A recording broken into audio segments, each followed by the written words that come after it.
Salut toi et bienvenue dans mon univers créatif. Moi c'est Alix, au fil de la passion sur YouTube et Instagram, et tu peux me retrouver avec le pseudo Xyla sur Ravelry. Aujourd'hui on est le vendredi 7 avril. Oui, 7 avril. Et j'en profite pour venir te voir, pour te présenter ce qui s'est passé pour moi d'un point de vue créatif en mars, et du coup, vu qu'on est le 7 avril, un tout petit peu pour le début avril. Ça fait beaucoup de avril, mais on va commencer. Du coup, on va commencer par ceux-ci qui sont mes toutes premières réalisations de mars. Les mois sont compliqués, il faut croire. Donc là, c'est qu'un aperçu, et je sais pas si c'est déjà visible, mais c'est un peu poussiéreux et ainsi de suite, parce que c'est beaucoup utilisé. Donc, qu'est-ce que c'est? Tu vas peut-être me dire. Ce sont donc une petite balle au crochet et une petite pieuvre, sachant que là je te montre une balle, une pieuvre, mais j'ai réalisé 2 balles et 2 pieuvres. Au début du mois de mars, nous avons avec mon compagnon adopté 2 petites chattes, et du coup en prévision de l'adoption, j'ai préparé des petits jouets au crochet. J'ai crocheté la petite balle juste comme ça, sans patron, en spirale.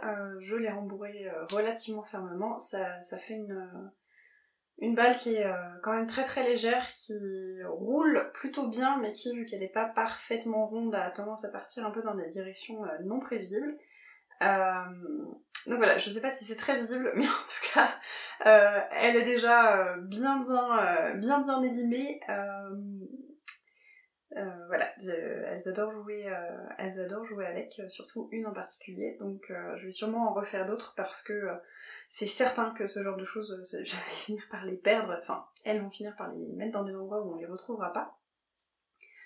J'ai crocheté ça avec des restes de coton, j'ai plus en tête quelle quantité il faut pour une balle, mais c'est vraiment minime, en l'espace de 3/4 d'heure, c'est terminé. C'est vraiment extrêmement rapide. J'ai crocheté de façon très dense pour être sûre que en jouant avec, les chattes ne fassent pas ressortir je vais trouver le mot, le rembourrage qui est à l'intérieur. Du coup voilà, et j'ai crocheté en tenant 3 fils ensemble, 4 ou 4 fils ensemble, je sais pas. Vu l'état, c'est un peu difficile de se rendre compte. Et ici, du coup, un petit peu sur le même principe, j'ai fait une petite pieuvre. Ici, pour la pieuvre, j'ai utilisé un patron gratuit. Mais bon, après, le patron, enfin, c'est pas forcément nécessaire, mais j'avais vraiment pas envie de m'embêter et pas envie de réfléchir. Et j'ai aussi tenu 3-4 fils ensemble. Même chose pour faire quelque chose d'assez dense, et ici j'ai fait donc c'est pas des bras pour une pieuvre, tentacules. J'ai fait des tentacules de pieuvre assez longues et plus longues que dans le patron que j'ai utilisé, pour que ce soit d'autant plus rigolo pour les petites minettes. Et c'est la même chose. Il y a des petits bouts de fil qui commencent à ressortir dans tous les sens et ainsi de suite. Elle s'éclate vraiment avec ça. C'est des projets qui sont très rapides à faire, qui utilisent pas tant de fil que ça, et qui, pour le coup, avec mes 2 minettes, fonctionnent vraiment très bien. Parce que justement, vu que c'est assez léger, et vu la taille, c'est assez facile à prendre Elles les prennent dans la gueule et elles se baladent avec pour les lancer, les jouer. Non, pour jouer avec, et les lancer, et les tenir, et les tirer dessus, et ainsi de suite. Du coup là ça fait 1 mois qu'ils sont soumis à rude épreuve, et ça se voit un petit peu, mais pas tant que ça. C'est en train de ramasser les poils et la poussière, mais ça fait un peu aussi comme si c'était feutré sur l'extérieur. En tout cas voilà, beaucoup de blabla pour dire que j'ai fait des jouets pour chat. Et que je suis contente parce qu'elle joue bien avec. J'ai commencé à accrocher aussi un autre jouet pour chat que j'ai oublié en bas, que j'ai pas encore terminé. J'étais hyper motivée, et en fait ça fait comme une arête de poisson. Et du coup il y a des petits machins et des petits bidules à remettre dessus, et je pensais que ça allait être un projet vraiment très rapide, et il faut crocheter sur des toutes petites circonférences et ainsi de suite. Je vais le finir, mais c'est vrai que j'ai perdu un petit peu la motivation, parce que un peu moins rapide que ce que je pensais à faire. C'est aussi un patron gratuit. J'ai eu un peu de mal à... Enfin bon, la queue est un peu bizarre sur mon poisson, mais une fois que je l'aurai terminé, je te montrerai et je verrai si elle joue beaucoup avec aussi ou pas.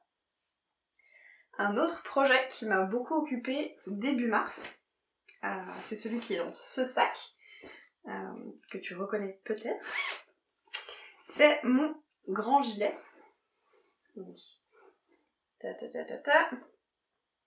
Je te l'avais montré la dernière fois. Je n'avais, il me semble, qu'une manche. Je ne sais même pas si... je ne me souviens plus du tout si j'avais une manche complète ou pas. En tout cas, maintenant, il a 2 manches. Il est vraiment très très grand. Je casse tout. Il est vraiment très grand. Donc je vais le plier histoire que ce soit un peu plus simple. Hop. Donc voilà, avec le dos. Donc, ce gilet, que je te donne les informations quand même. Je suis un peu endormie aujourd'hui, on dirait. C'est le gilet Raven Cardigan de Emma O'Brien, qui se commence par normalement 14 cm de côte. Et ensuite, on enchaîne pour faire ce gilet manche papillon. Je n'ai pas fait les côtes, j'ai commencé directement comme ça pour pouvoir décider après coup de comment est-ce que je ferais mes côtes et ainsi de suite, parce que la laine que je veux utiliser pour les côtes des poignets, les côtes des poignets et les côtes des manches, je raconte n'importe quoi. Pour les côtes des poignets et les côtes de l'encolure et celle du... Trouvez-vous. Voilà, de la bande qui va au niveau de la taille. C'est une laine qui est un tout petit peu plus fine que la laine que j'utilise ici, qui est celle du bruit des aiguilles, le calendrier de l'Avent de 2022. Et vu qu'elle est un petit peu plus fine, j'avais un souci au niveau de l'échantillon et ainsi de suite, donc je me suis dit, je fais d'abord mes manches, et ensuite j'aviserai pour les poignets. Et je suis très contente d'avoir fait ça comme ça, parce que les manches sont déjà vraiment très très longues. Donc il y a de toute façon, c'est quelque chose qu'on remarque sur le patron déjà, que les manches ont cet effet un peu plissé sur le patron du gilet. C'est un effet qui est sympa aussi, mais je pense du coup que je vais vraiment faire un petit poignet. Clairement pas quelque chose d'aussi long que ce qui est dans le patron. Pour l'instant, je suis en train de faire cette fameuse bande. Hop. Je suis en train de faire la bande de finition pour la taille. J'ai encore pas mal de rente-côte à faire. Alors là, c'est en attente sur un fil de Scooby-Doo, parce que j'avais besoin de mon câble. Tu verras ensuite pourquoi. J'ai un petit peu perdu la motivation pour ce projet, parce que la partie la plus fun, on va dire, elle est terminée. C'était tout cet enchaînement de couleurs qui me fait un peu penser à un coucher de soleil sur mer orageuse, ou... Enfin, je sais pas, j'adore, j'aime beaucoup le rendu. J'ai d'un côté très hâte de le porter, et ne serait-ce que de le finir pour voir le rendu fini. Mais du coup, j'avais relevé les mailles pour pouvoir faire ma bande ici, en gris foncé. Et ça n'allait pas. L'échantillon, c'était vraiment pas suffisamment dense, c'était vraiment pas beau du tout, donc j'ai tout redéfait. J'ai relevé plus de mailles que ce qui était prévu, et je suis passée sur des aiguilles plus petites. Maintenant, j'aime bien le rendu, je trouve ça sympa. Par contre, c'est des côtes semi-torse, donc on fait des mailles... une maille torse à un endroit, puis une maille envers, une maille torse à un endroit, une maille envers, et au retour, on inverse. Ce qui fait que sur la face visible, on a des mailles torse, et sur la face intérieure, on a un effet de maille classique. C'est assez long à faire, c'est très répétitif, hein, c'est des côtes 1-1, donc... et c'est assez long à faire, et le fait que j'avais déjà quelques centimètres avant que vraiment je regarde mon tricot et que je me dise Ben non, en fait ça va pas, c'est vraiment, vraiment, vraiment transparent et pas beau du tout. Et donc le fait de défaire, de remonter tout ça, et il y a quand même un sacré paquet de mailles, je veux pas savoir combien il y en a, mais il y en a beaucoup. Et une petite pensée pour Marie qui tricote aussi, enfin je sais, qui a beaucoup plus avancé que moi déjà, mais qui fait une taille plus grande que moi encore, donc c'est encore pire pour elle. Ça paraît encore plus interminable de faire ces finitions. En tout cas voilà, je suis contente aussi du choix de ce gris qui était déjà dans mon stock, et qui je trouve se marie très bien avec toutes les couleurs qui sont dans ce gilet en devenir. Donc voilà, début du mois, extrêmement motivée, j'ai avancé très très vite. Et ensuite, j'ai un peu perdu la motivation dessus. Aussi parce que j'ai postulé et j'ai été prise à un test. Alors oui, je sais, j'avais dit les tests, j'en ai marre, je me mets trop la pression, blablabla. Et là, j'ai vu passer un appel au test pour une brassière de Céline Nitz, qui est, ça tombe de nouveau, qui est la designeuse qui a designé la bralette que j'avais testée l'année dernière, donc la Nurture Bralette, et là, elle s'apprête à sortir le patron de la Speedy Racerback Bralette. Je fais ce signe-là parce que c'est pour le type de dos qu'il y a dans la brassière, et quand j'ai vu le patron, enfin le modèle, j'étais là, mais je veux ça, je veux le faire, je postule. Donc j'ai postulé, j'ai été prise, et c'est de nouveaux tests qui se passent extrêmement bien. On a un temps qui est vraiment largement suffisant, quelle que soit la taille dans laquelle on le fait, et c'est quelque chose que j'apprécie aussi beaucoup avec cette designeuse, c'est que elle propose énormément d'adaptations, et il y a je sais plus combien il y a de tailles, mais il y a vraiment, vraiment beaucoup de tailles, que ce soit pour un tour de buste petit, jusqu'à vraiment des tours de buste beaucoup plus grands, donc, et aussi énormément d'adaptations pour la profondeur de bonnet. Donc voilà, une fois qu'il sortira, faites-le.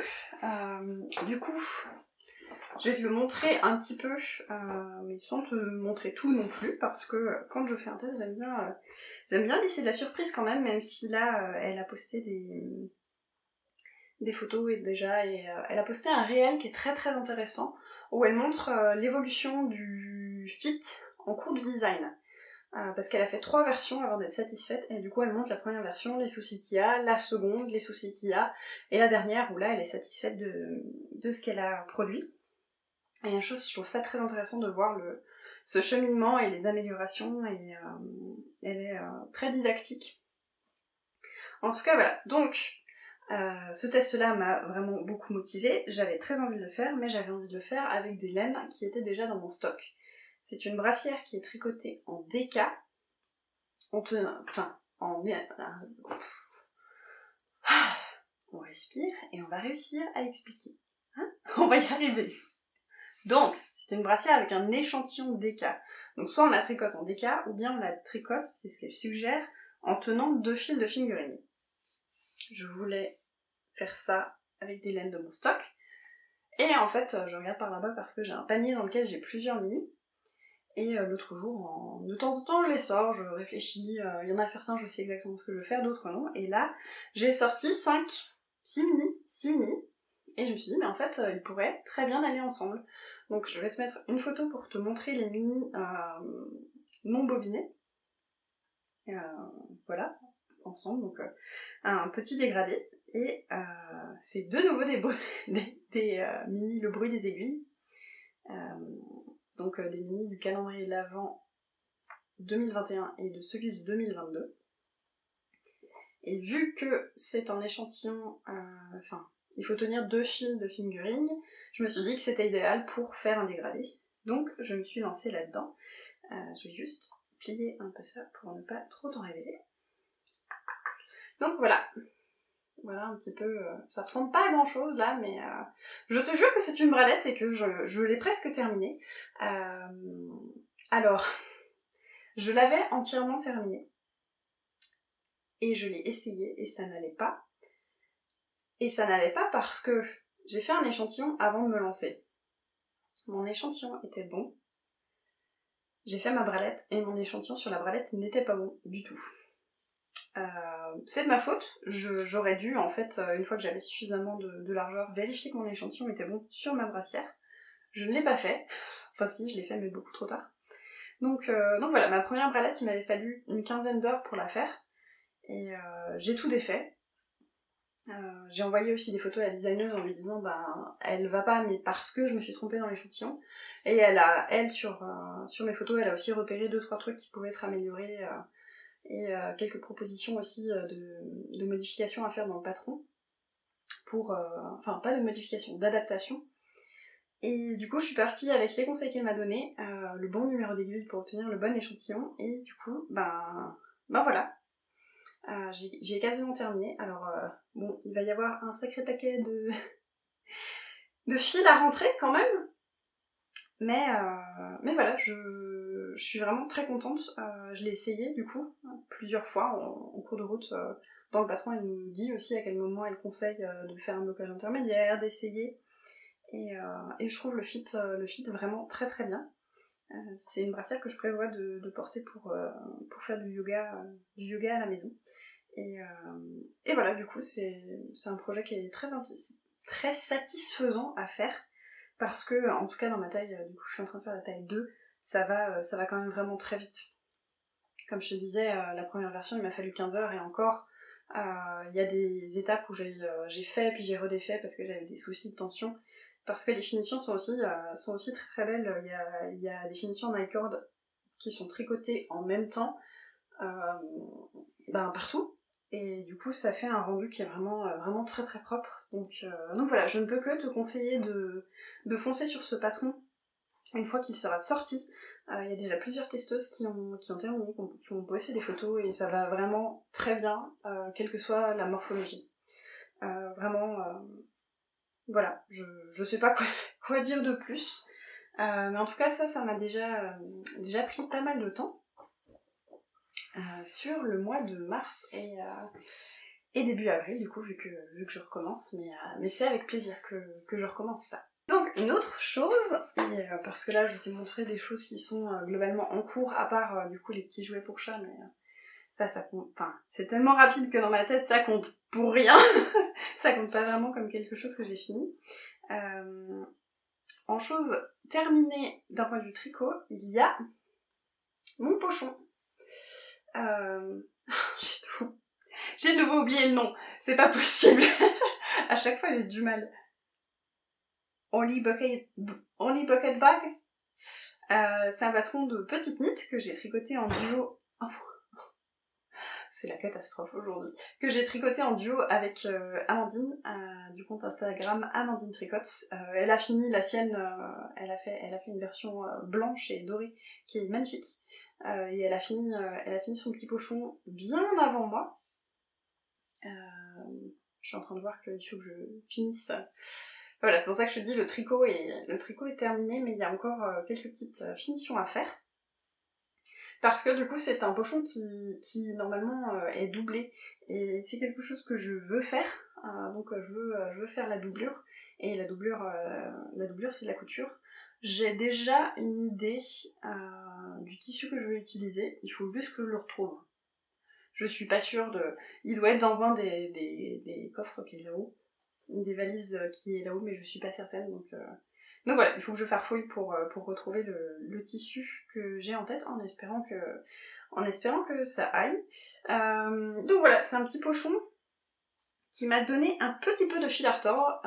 J'ai quelques erreurs dans le motif, mais à force de faire et défaire, il y a un moment où je me suis dit stop quoi. Ce que vous voyez ici, c'est le changement de rang. C'est là où on rejoint un bout, où ça fait cette ligne. Mais du coup, si on regarde ici, on ne le voit pas.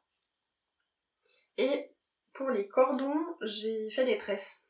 En fait, il me restait quasiment pas de mon fil mérino. Et du coup, en théorie, on est censé faire des i-cords.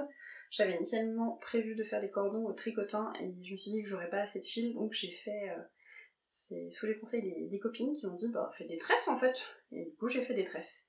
Alors c'était plus long que ce que j'avais en tête, ça faisait longtemps que j'avais pas fait de tresses et c'est vrai que ça prend pas mal de temps quand même, mais voilà, je suis très contente du petit pochon.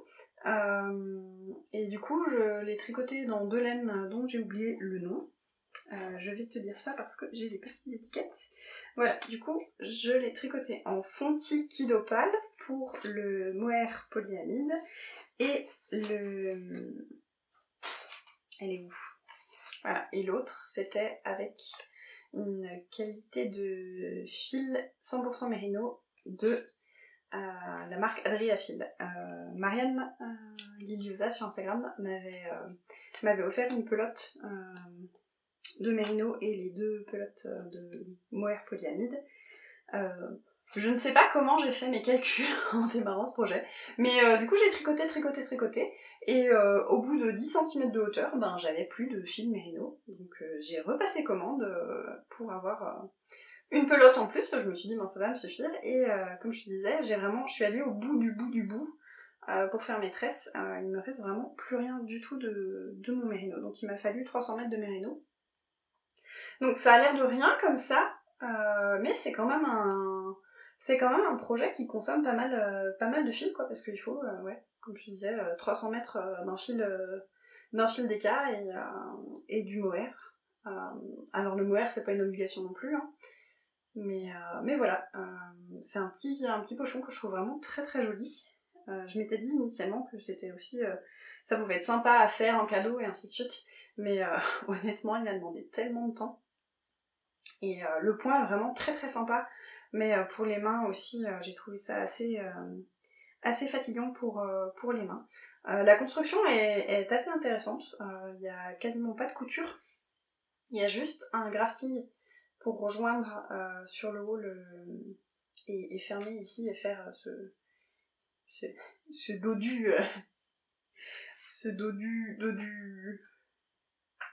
cette partie toute dodue là. Voilà, pour l'instant il se tient pas très bien. Mais une fois qu'il y aura quelque chose dedans et une fois qu'il y aura la doublure, ça ira mieux.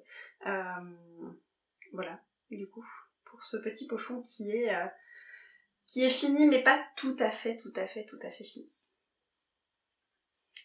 Donc, ça, et ensuite, j'ai encore plein de choses à te montrer. Donc, en mars, je t'en avais parlé, j'étais censée, et je dis bien censée, aller à Paris pour aller revoir mes copines tricot que je n'ai pas vues depuis octobre de l'année dernière. La grève est passée par là, donc je n'ai pas pu y aller parce que je devais y aller en train et mes trains sont passés à la trappe, donc catastrophe, je n'ai pas pu aller rejoindre mes copines. Je suis contente au moins d'une chose, c'est que je suis la seule qui devait y aller et qui n'a pas pu au final y aller. Donc au moins elles ont pu se retrouver. Il y a juste Stella et moi du coup qui n'avons pas pu y aller. Stella c'était déjà prévu avant, donc voilà, c'est comme ça.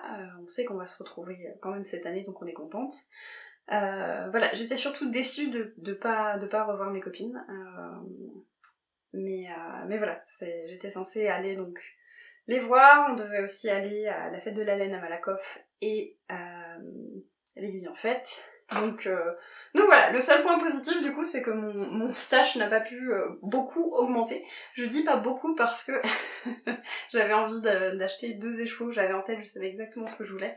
Et du coup Marianne me les a achetés, mais je n'ai pas encore vu Marianne depuis, donc voilà, Marianne me les a achetés, elle les a achetés et je lui ai donné, je lui ai rendu l'argent déjà parce que les bons comptes font les bons amis. Tout ça pour dire que, comme je devais aller sur Paris et prendre le train et faire un super apéro avec les copines et ainsi de suite, je voulais un projet facile à tricoter, qui soit intéressant quand même, mais que je puisse tricoter facilement et transporter facilement. Du coup, j'ai monté un projet avec de la laine, du bruit des aiguilles. C'est le coloris Premier Contact. Que je te dise pas de bêtises. Donc voilà, c'était le Club Mystère de janvier 2022. et c'était le coloris Premier Contact. Et ça faisait longtemps que me trottait dans la tête l'envie de faire un châle avec cet écheveau-là en utilisant la technique du... Alors je vais utiliser le terme anglais parce que je ne sais pas du tout, je ne sais pas quel terme utiliser en français, avec la technique du assigned pulling. Donc du coup je vais te montrer le petit bout de châle, pardon pour le bruit des aiguilles qui s'entrechoquent. Donc voilà, donc peut-être que en voyant ça comme ça, tu devines un petit peu ce que c'est que le assigned pulling. En fait, donc je tricote vraiment un châle tout simple où je fais des augmentations tous les 6 rangs uniquement d'un côté, en faisant une bordure en I-cord intégrée et du jersey. C'est pour ça que pour l'instant ça roulotte et on voit pas grand chose. Ça devrait s'arranger au moment de le bloquer.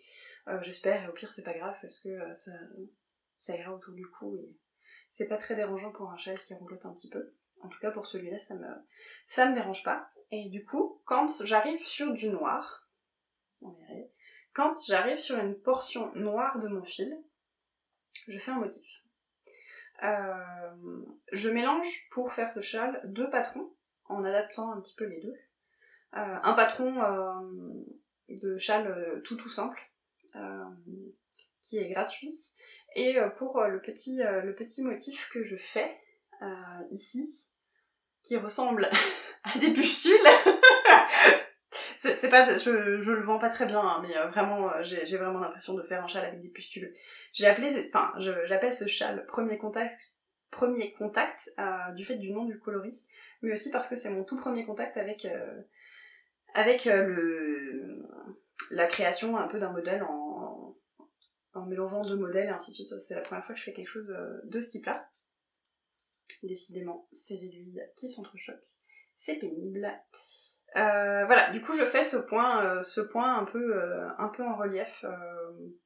Alors, je peux difficilement te donner les explications du point, parce que j'ai essayé de suivre ce qui était dans le patron. Je sais plus, je te mettrai le lien en dessous du patron dans lequel j'ai pris ce motif. Mais voilà, le patron utilise un point, j'ai essayé de faire le point du patron, je n'aimais pas le rendu et je n'arrivais pas à le faire correctement. Du coup j'ai improvisé et je fais un peu à ma sauce. Donc voilà, j'aime beaucoup le rendu, je trouve ça hyper fun. C'est très facile à faire et je trouve ça très rigolo et c'est aussi rigolo de voir où est-ce que se mettent les petites bouboules quoi. Il y a vraiment des zones où d'un coup il y en a, d'un coup il y en a plus. Là elles sont toutes rassemblées au même endroit, ça se décale au fur et à mesure. Ce que j'ai fait aussi pour optimiser ma laine, c'est que j'ai bobiné à la main. J'aime bien le faire de temps en temps. Surtout avec des écheveaux qui sont aussi jolis. Je sais pas, j'aime bien de temps en temps voir les couleurs se dérouler sous les doigts. Et du coup j'ai bobiné un peu plus de la moitié. Et ensuite j'ai fait une autre pelote, donc qui sont toujours attachées. Et comme ça je sais que une fois que j'ai fini celle-ci, il faut que je fasse des diminutions. Donc voilà, c'est le moyen pour moi d'optimiser ma laine. Il me semble que je voulais... Oui. Cette technique du assigned pulling, on peut l'utiliser et l'appliquer avec des écheveaux qui ont une partie seulement d'une autre couleur qui contraste. C'est peut-être pas très clair quand je le dis comme ça, donc je vais te mettre une photo de l'écheveau déplié pour que tu puisses voir à quoi il ressemble. Mais voilà, du coup c'est une technique que j'avais découvert au hasard de recherche sur Ravelry et je trouvais ça très fun et je m'étais dit un jour je ferai un châle en utilisant cette technique là, je ferai un châle à ma sauce. Alors je m'étais pas dit au début que je le ferais à ma sauce, mais vu que je ne trouvais pas de patron qui me plaisait vraiment en termes de forme et ainsi de suite, je me suis dit lançons-nous et faisons quelque chose toute seule, voilà. Il n'avance pas beaucoup, mais c'est pas grave parce que j'ai vraiment je me mets pas la pression.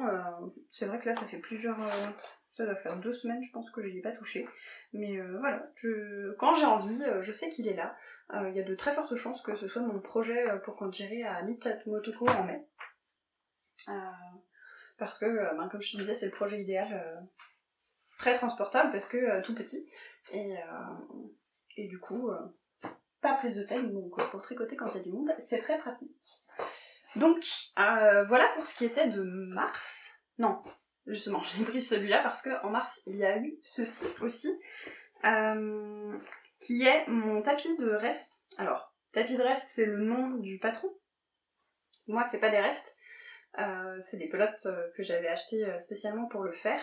Donc j'avais fait une partie, je ne sais plus exactement combien j'avais fait, et j'avais lâchement abandonné ce projet, alors que je trouve les couleurs très vives, c'est ultra peps. C'était censé être un tapis de cuisine, et en fait je pense que ça va devenir un tapis dans mon atelier pour protéger mon parquet, parce que le tabouret sur lequel je suis assise, qui est le tabouret que j'ai quand je couds, laisse des marques sur mon parquet, donc je pense que je vais le mettre sur ce tapis.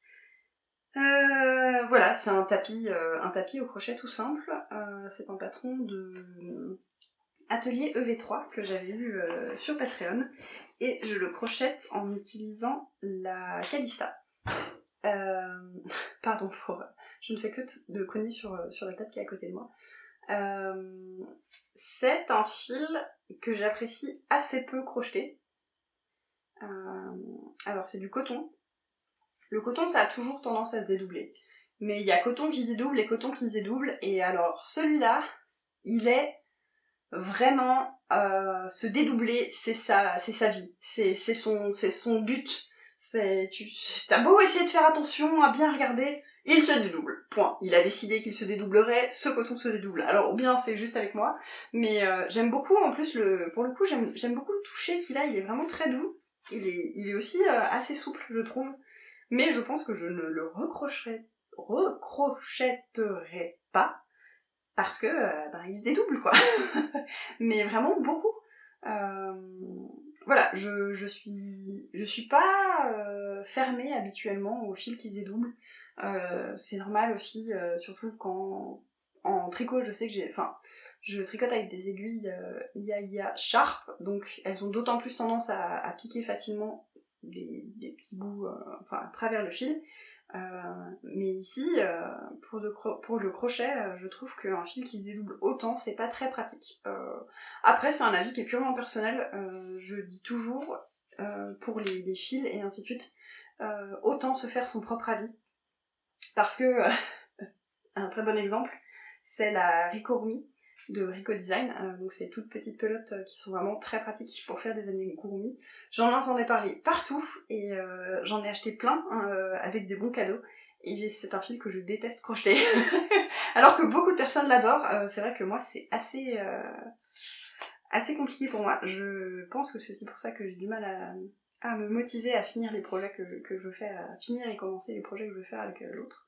Mais je divague et je maltraite cette pelote qui n'a rien demandé, à part se dédoubler du coup. Voilà. Tout ça pour dire que ce tapis avance. Je crois que j'ai dépassé à peu près la moitié. En termes d'alternance des couleurs, je me suis fait un petit planning. Mais reviens là toi. Il y a une bordure ensuite. Je ne sais plus du tout quelle couleur j'ai prévu pour la bordure. Je ne l'ai pas noté. Donc je fais le tapis et je verrai bien quelle est la couleur qui me reste à la fin, parce que j'avais planifié à peu près bien. Donc la couleur qui me restera en plus grande quantité sera celle que j'utiliserai pour faire la bordure de ce tapis, qui est aussi dans mon Finish 9, qui est du coup... il y a le Make 9 avec les 9 projets qu'on a envie de faire sur l'année, et j'ai fait donc un Make 9 et un Finish 9 avec 9 projets que j'avais commencé et que je veux finir sur 2023. Ça avance tranquillement, j'ai fini déjà 2 ou 3 projets. J'ai un doute. 2 de sûr.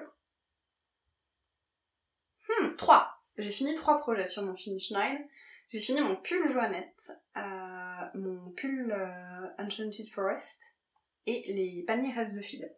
Donc voilà, ça avance tranquillement. Et même chose, c'est vraiment extrêmement simple et pas prise de tête du tout. Donc c'était vraiment bien pour mars, parce qu'il s'est passé tellement de choses pour moi que avoir un peu de choses où il n'y a pas beaucoup à réfléchir, c'était vraiment très bien. Et ensuite, la dernière chose, et là pour le coup c'est quelque chose que j'ai commencé en avril, ça se cache là-dedans. Je vais pas te montrer tout mon choix de couleurs là maintenant parce que c'est beaucoup de restes de mini, donc ça va être compliqué. Je fais mon tout premier MCAL, je participe à mon tout premier MCAL. C'est un MCAL qui est organisé par Anna Johanna, et c'est un pull en yoke avec des insectes. Alors, je dis yoke, mais du coup c'est un pull en piècement circulaire, mais qui est entièrement en jacquard. Et le thème c'est les insectes. J'adore les insectes, et Marianne Lingusa a testé ce pull et elle m'a dit « il est pour toi ». Elle sait à quel point les surprises pour moi c'est pas toujours... j'aime bien avoir la maîtrise quand je fais un pull. Et elle m'a dit « vraiment fonce, il va te plaire ». Donc je lui ai fait confiance et... le dessin d'inspiration de Anna Johanna m'a aussi beaucoup motivée et du coup en mars j'ai farfouillé dans mes restes et ainsi de suite pour trouver les couleurs qui matchent. Je peux te mettre une photo des couleurs que j'ai choisies. C'est que des restes et du coup il y a une bonne partie de ces restes, là c'est un exemple, tu reconnaîtras peut-être, c'est le bruit des aiguilles. C'est les restes en grande partie de mon gilet. Donc c'est aussi pour ça que j'étais très motivée à avancer ce gilet, parce que je voulais avoir les restes du gilet pour faire ce cal. Du coup j'ai monté mes mailles dimanche. J'ai fait un tout petit peu dimanche et j'ai avancé depuis hier. Alors j'aime beaucoup tricoter sur des câbles assez serrés, donc c'est vraiment pas très pratique pour te montrer. J'ai oublié d'ailleurs de dire que si tu ne voulais pas te faire spoiler, il faut pas regarder, mais je pense que là ça spoile pas beaucoup parce que on voit pas grand chose. Donc comme tu le vois, j'ai une base noire, donc ma couleur principale est noire, et ensuite j'utilise des restes, et je fais un dégradé qui part des rouges pour aller au jaune, en passant par les verts pour aller vers du bleu. Je suis très curieuse de voir le rendu final.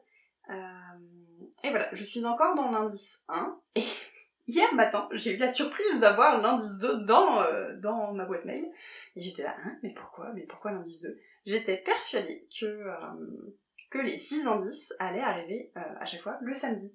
Elle nous avait donné le planning hein, pourtant, mais dans ma tête, j'étais là, ben c'est tous les samedis. Alors que pas du tout. C'est vraiment pas du tout tous les samedis. Le dernier indice n'est pas dans 6 semaines, il est plus rapproché. Donc je m'étais dit c'est bon, j'ai le temps, et en fait oui j'ai le temps parce que ça reste du tricot, mais c'est vrai que j'aimerais vraiment beaucoup terminer ce MCAL dans les temps et réussir à ne pas être trop en retard. On va voir ce que ça va donner parce que du coup l'indice 3 sort lundi, donc je suis pas sûre d'avoir le temps de finir l'indice 1, oui, parce que là il me reste 10 rangs de jacquard pour finir cet indice là, donc ça va le faire. Mais après j'ai encore... j'ai compté ce matin, il y a quoi ? Il y a 24 ou 26 rangs pour l'autre, je sais pas, du coup, pour l'indice 2. Si j'aurai le temps de le finir ou pas d'ici lundi, mais j'aimerais bien.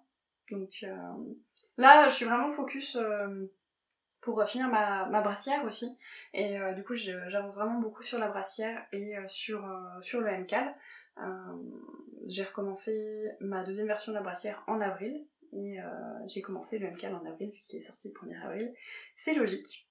En tout cas voilà, tu l'auras peut-être remarqué, je pars dans tous les sens, je t'ai montré plein de trucs, quasiment rien de terminé.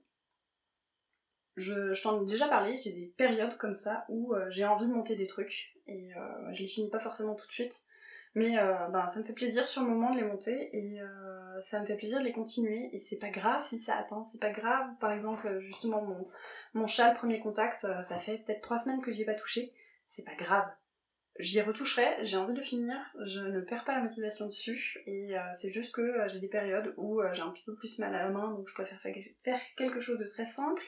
Il y a des fois je rentre tard du boulot et j'ai envie de tricoter quelque chose d'extrêmement facile ou bien de crocheter un petit peu le tapis.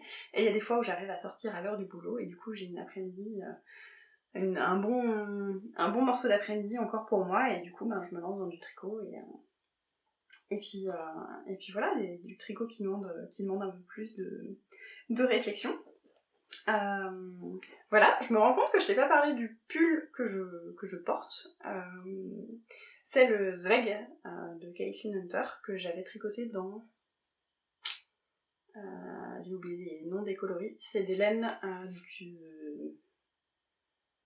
J'allais dire du bruit des aiguilles, mais c'est pas du tout ça. J'ai juste tellement répété le bruit des aiguilles. Je ne suis pas sponsorisée, hein, c'est vraiment juste... il s'avère qu'en ce moment je tricote beaucoup de ces laines, mais parce que, ayant acheté plusieurs fois de la laine chez elle, j'en ai aussi pas mal en stock. Tout ça pour dire que c'était Arco Iris Yarn pour ces deux coloris, et je pense qu'à force, tu as compris mon amour du rouge, et du coup, je crois que c'est Blue Draina, je sais pas comment le prononcer correctement. En tout cas, voilà, c'était mon tout premier pull avec un petit peu de jacquard, et j'aime beaucoup le rendu. Et honnêtement, pour un jacquard on entend beaucoup que le Merino Superwash, c'est pas l'idéal pour le jacquard en termes de rendu, et ainsi de suite. C'est plus difficile, on va dire, d'avoir un rendu qui est... ça pardonne moins, plutôt. Je dirais que ça pardonne moins, et du coup, j'avais fait très attention, et je suis vraiment très contente. Le rendu est vraiment extrêmement plat. Ça gondole pas. Et j'ai arrêté de me caresser parce que... parce que ça ne se fait pas de se caresser comme ça, le pull devant la caméra. Je crois que je suis partie dans tous les sens. C'est un épisode particulièrement long. Je suis désolée pour les petites coupures qu'il y a eu. Pour tout te dire, je ne peux filmer que 20 minutes par 20 minutes. Donc voilà, c'est aussi à ça que je sais que j'ai parlé longtemps, mais en même temps, au lieu de revenir au bout de 4 semaines, je suis revenue au bout de 5. Je voulais aussi te remercier pour l'accueil que tu as réservé à ma vidéo inspiration. J'ai eu pas mal d'échanges et de commentaires assez sympas. Donc j'avais tourné une vidéo inspiration sac, j'ai plein d'autres idées, du coup il y en a une qui va arriver encore en avril, j'ai prévu de profiter du week-end de Pâques pour en tourner au moins une, j'aimerais bien, et du coup la sortir dans 1 à 2 semaines. Je regarde beaucoup dehors, parce que le cerisier est en fleurs et c'est très agréable à... c'est très agréable à regarder. Je vais aller me faire un thé. Tu n'en as rien à faire de cette information, mais sache que je bois beaucoup de thé et du coup là, maintenant, d'avoir parlé, j'ai la gorge un peu sèche, donc je vais aller me faire un thé.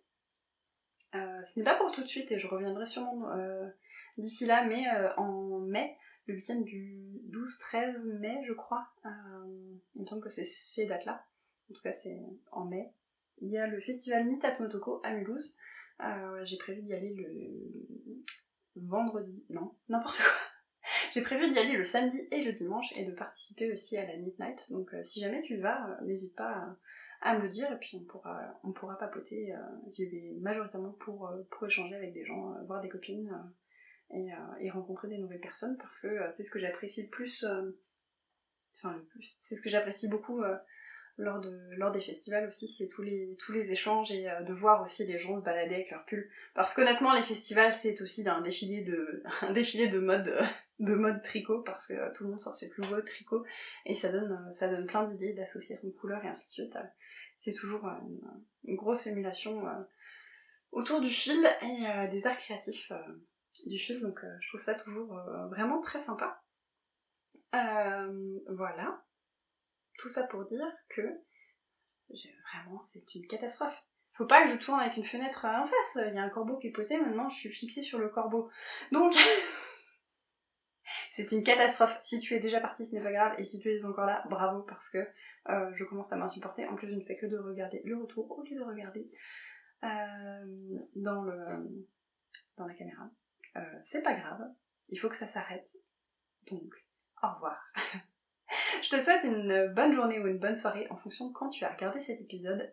J'espère qu'il t'aura plu malgré le côté très brouillon, malgré le fait qu'il soit long et que d'habitude les épisodes sont plutôt courts. Voilà, je n'ai plus rien à dire, je te dis à la prochaine fois. Salut!